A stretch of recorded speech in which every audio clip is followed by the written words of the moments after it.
সবসময় স্কুলকে tobacco free রাখি, কিন্তু বাহির জগতের কথা ভাবি না। আসুন দেখি রোহন ও প্রিয়া পাশের বাড়ি ঠাকুমায়ের কাছে বেড়াতে এসেছে। ঠাকুমা, আসতে পারি? এসো এসো রোহন ও প্রিয়া। নমস্কার কাকু, তোমরা কি করছো?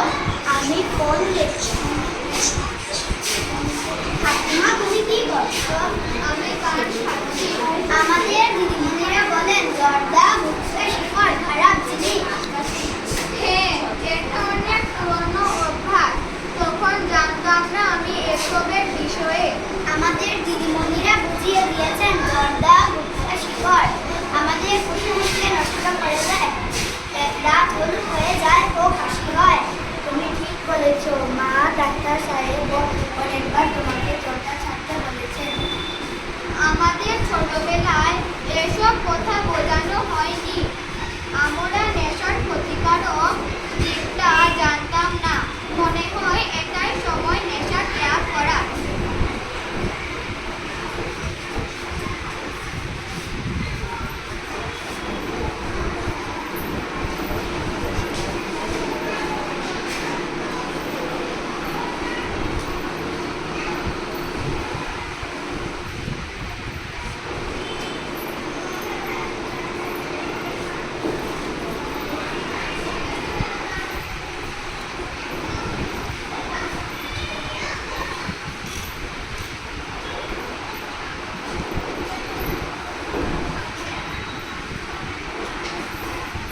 তোমাদের সবাইকে ধন্যবাদ আমাকে বোঝানোর জন্য।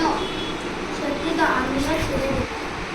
আমরা খুশি হলাম ঠাকুমা। আমরা চাই সবাই সুস্থ, ভালো ও খুশি থাক। আচ্ছা, এখন আসি, মা ঘরে অপেক্ষা করছে। রোহন ও প্রিয়া দেখালো যে নেশামুক্ত ভারত শুধু ক্লাসরুমের শিক্ষা পর্যন্ত সীমিত না রেখে কিভাবে নিজেদের আশপাশের মানুষকে সচেতন রাখা, যাতে নিজেদের পরিবার, বন্ধু বান্ধব ও প্রতিবেশীরাও ভালো সুস্থ থাকবে।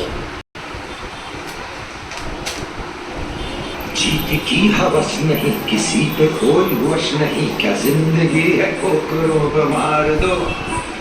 मौत अंत है नहीं तो मौत से भी क्यों डरे, ये जाके आसमान में दहाड़ दो।